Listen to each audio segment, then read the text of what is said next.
Everybody, ఎలా ఉన్నారండి అందరూ? ఇది సగ్గుబియ్యం జావ అండి. సగ్గుబియ్యం జావ కూడా పోస్ట్ చేయాలా అనుకోవద్దు. సగ్గుబియ్యం జావ కూడా ఎలా చేసుకుంటారనేది ఉంటుంది కదా అని ఫ్యూచర్లో మా పిల్లలకైనా పోస్ట్ చేస్తున్నాను. ఒక కప్పు సగ్గుబియ్యం తీసుకున్నాను. ఒక శుభ్రంగా కడుక్కొని దాంట్లో నీళ్ళు పోసి కొంచెం సేపు నానపెట్టేశాను. ఈ లోపుకి నేను కెటిల్లో వాటర్ పోసుకొని బాయిల్ చేసుకుంటున్నాను. ఆ వాటర్ బాయిల్ చేసుకున్నవే మళ్ళీ ఇక్కడ ఒక గిన్నె పెట్టుకొని, అడుగు మందం గిన్నె పెట్టుకొని స్టవ్ మీద పెట్టుకొని దానిలో ఆ కెటిల్లో బాయిల్ చేసుకున్న వాటర్ని పోస్తున్నాను. అంటే కొంచెం కుక్ చేయటం ఫాస్ట్గా అవుతుందని. దాంట్లో చూస్తున్నారు కదా 1 స్పూన్ నెయ్యి వేసుకుంటున్నానండి. అది నెయ్యి ఎందుకంటే అడుగు అంటకుండా ఉంటుందని చెప్పి ఇది ఒక చిన్న టిప్పు. ఎందుకంటే సగ్గుబియ్యము మనం ఎక్కువగా నానబెట్టలేదు, నాకు ఎక్కువ టైం లేదు నానబెట్టడానికి. అందుకని సగ్గుబియ్యం నానబెట్టినప్పుడు ఏంటంటే కొంచెం తొందరగా స్టిక్ అవుతుంది, కొంచెం నానితే అంతగా స్టిక్ అవ్వదు. సో అందుకని ఒక స్పూన్ నెయ్యి వేసుకొని ఆ తర్వాత నేను నీళ్ళు తెల్లంగానే సగ్గుబియ్యం నానబెట్టిన సగ్గుబియ్యం మొత్తం పోసేసాను. ఈ లోపు ఏం చేశానంటే బెల్లం తీసుకొని బెల్లాన్ని తరుక్కుంటున్నానండి. సో ఇప్పుడు మనం 1 కప్ సగ్గుబియ్యం తీసుకున్నాం కాబట్టి కొలత ప్రకారంగా నేనైతే 1.5 కప్ మాత్రమే బెల్లం వేసుకున్నాను. మీరు కావాలి అంటే ఇంకొంచెం ఎక్కువ తింటాను అంటే కొంచెం ఎక్కువైనా మీ టేస్ట్ ప్రకారంగా యాడ్ చేసుకోవచ్చు. మాకు 1.5 కప్ అయితే సరిపోతుంది.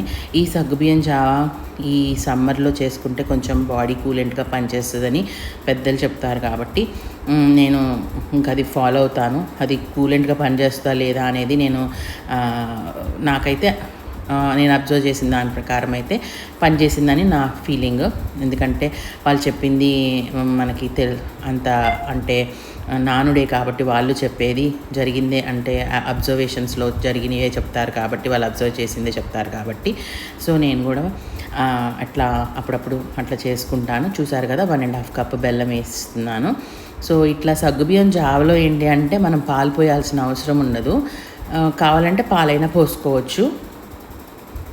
ఈ కూలెంట్గా కావాలి అన్నప్పుడు మనం పాలు పోయకుండా పర్వాలేదు. సో బెల్లం కలిపేసి బెల్లం వేసి కలిపేసుకోవాలి బాగా. అది కరిగిపోయే విధంగా చూసుకొని, కరిగిపోయేటప్పుడు మనం మధ్యలో కలుపుకుంటూనే ఉండాలండి. ఎందుకంటే తొందరగా అడుగంటేస్తుంది సగ్గుబియ్యం మనం నానపెట్టలేదు కాబట్టి. సో కుక్ అయ్యేటట్టు చూసుకోవాలి. అంటే మీరు అలా తెల్లగా ఉన్నాయి కుక్ అవ్వలేదా అని అనుకోవద్దు. శుభ్రంగానే కుక్ అయినాయండి. కొన్ని అట్లాగనే వైట్గా కనిపిస్తున్నాయి. మొత్తం అంతా బాగానే కుక్ అయింది. అందుకనే బెల్లం వేసాను. బెల్లం వేసిన తర్వాత ఒక 2 చిటికెళ్ళు మన యాలకుల పొడి తీసుకొని వేసాను. కొంచెం ఇలాచీ ఫ్లేవర్ కోసమని. సో అది కూడా వేసి ఇంకా తిప్పేసేసి మనం ఇంకా స్టవ్ ఆఫ్ చేసుకొని సర్వ్ చేసుకోవటమేనండి. కావాలనుకున్న వాళ్ళు పాలు పోసుకోండి, లేదంటే పాలు పోసుకొని చల్లగా అయినాకని తాగొచ్చు. మోస్ట్లీ ఇది కొంచెం చల్లగా అయినా తాగితేనే బాగుంటుంది. ఈ ఎండాకాలంలో అంతంత వేడివేడిగా తీసుకోలేం కాబట్టి కొంచెం మన నోరుకి సరిపడే పట్టేంత వేడి ఉన్నప్పుడు తాగితే బాగుంటుంది.